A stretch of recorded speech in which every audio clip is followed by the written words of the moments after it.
ছাত্ৰীসকল, আজি মই নৱম শ্ৰেণীৰ অসমীয়া কিতাপৰ সন্মান পাঠ্য আলোচনা কৰিম। ইয়াৰ অতিৰিক্ত আৰু অনুশীলনীৰ প্ৰশ্নোত্তৰবিলাক। ইয়াৰ কবি হেমচন্দ্ৰ বৰুৱা। প্ৰথমতে অতিৰিক্ত প্ৰশ্নোত্তৰবিলাক।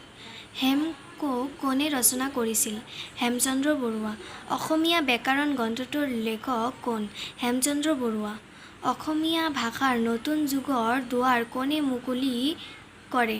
হেমচন্দ্ৰ বৰুৱা। সন্মান পাঠটি কোনখন পুথিৰ পৰা লোৱা হৈছে? পাঠমালা। সন্মান মানে কি?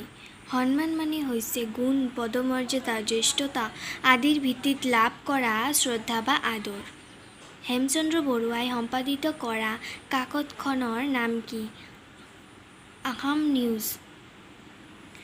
হেমচন্দ্ৰ বৰুৱাৰ জন্ম কেতিয়া আৰু ক'ত হৈছিল? 1835 চনৰ শিৱসাগৰৰ ৰজাবহৰ গাঁৱত। অনুশীলনীৰ প্ৰশ্নোত্তৰবিলাক। অধিকাৰ আৰু শাসনকৰ্তা নথকা দেশ এখনে কেনেকুৱা আচৰণ কৰে? সেই দেশৰ সকলো মানুহে সপ্ৰধান হৈ আপোনাৰ ইচ্ছাৰ দৰে আচৰণ কৰে।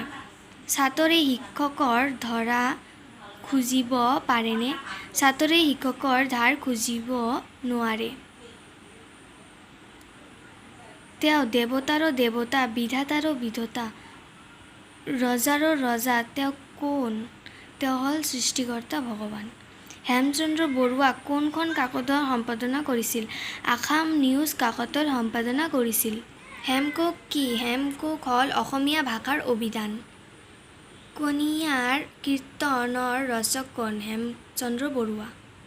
ঈশ্বৰৰ পাছতে পিতৃ-মাতৃ আমাৰ মাননীয়। কথাষাৰ বুজাই লিখা। ঈশ্বৰৰ পাছতে পিতৃ-মাতৃ আমাৰ মাননীয় কাৰণ তেওঁলোকেই আমাক জন্ম দিছে। তেওঁলোকৰ পৰাই আমি বিচিত্ৰ সংসাৰখন দেখিবলৈ পাইছোঁ। আমি যেতিয়া সৰু আছিলোঁ তেতিয়া তেওঁলোক বহু দুখ ভোগ কৰিও আমাক কোলাত লৈছিল। আমি ৰোগত পৰিলে তেওঁলোক শোক বিহ্বল হৈ তেওঁলোকে আমাৰ আৰোগ্য নিমিত্তে অহৰহ যত্ন কৰিছিল। আনকি আমাৰ মংগলৰ কাৰণে প্ৰাণকো উৎসৰ্গ কৰিবলৈ দ্বিধাবোধ কৰা নাছিল। আমাক প্ৰকৃত জ্ঞান আৰু বিদ্যা শিকাই সচেতন নাগৰিক কৰি তুলিবলৈ যত্নপৰ হৈছিল।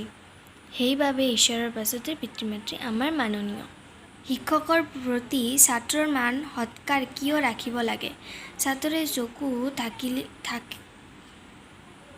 থাকোঁতেও যি বস্তু নেদেখে আৰু যি কথা নুবুজি কণাৰ নিচিনা হৈ থাকে, অধ্যাপকৰ অনুগ্ৰহত চকু মুকলি হৈ তাক দেখিব আৰু বুজিব পৰা যায়। এনে অধ্যাপকৰ প্ৰতি যি সন্মান নকৰে তাৰ সন্মান অশলাগী মানুহ নাই। আমাৰ শাস্ত্ৰত লিখা আছে যে অধ্যাপকে যদি এটি মাথোন আখৰ ছাত্ৰক শিকায়, তেওঁ পৃথিৱীৰ এনে বস্তু নাই যি ছাত্ৰই সেই শিক্ষকৰ ধাৰ খুজিব পাৰে। সেইকাৰণে শিক্ষকৰ প্ৰতি ছাত্ৰৰ মান সৎকাৰ ৰাখিব লাগে। সন্মান পাঠটোৰ পৰা কি কি শিকিলা চমুকৈ লিখা। সন্মান মানে হৈছে গুণ, পদমৰ্যাদা, জ্যেষ্ঠতা আদিৰ ভিত্তিত লাভ কৰা শ্ৰদ্ধা বা আদৰ। এজনে আনজনৰ প্ৰতি দেখুওৱা শ্ৰদ্ধা বা আদৰেই সন্মান। আমাৰ ব্যক্তিগত আৰু সামাজিক উভয় জীৱনতে এই শ্ৰদ্ধা, আদৰ বা সন্মান অপৰিসীম। সমাজত পাতি বাস কৰা প্ৰত্যেকে প্ৰত্যেকৰ উপযুক্ত সন্মান প্ৰদৰ্শন কৰিলে সমাজখন শৃংখলিত হৈ থাকে। পাঠটোত প্ৰকৃত সন্মান পাত্ৰ কোন? সেইসকলক কিয় আৰু কেনেকৈ সন্মান বা শ্ৰদ্ধা কৰিব লাগে? সন্মান প্ৰদৰ্শনে মানুহক কিদৰে মহান কৰে তাৰে এটি আভাস দিবলৈ যত্ন কৰিছে। সমাৰ্থক শব্দ: নৰিয়া, ৰোগ অসুখ, জগত, ভুৱন সংসাৰ, লোতক, চকুলো অশ্ৰু, চকু, নয়ন নেত্ৰ, হেতু, কাৰণ কাৰণে, মান, শ্ৰদ্ধা, সন্মান। বিপৰীত শব্দ: শ্ৰদ্ধা, অশ্ৰদ্ধা, দুষ্ট, শান্ত, হলাহ, অহলাগ, জ্যেষ্ঠ, কনিষ্ঠ, আদি অন্ত, ন্যায়, অন্যায়। এইখিনিতে মোৰ সন্মান পাঠটি সমাপ্ত হ'ল। ধন্যবাদ।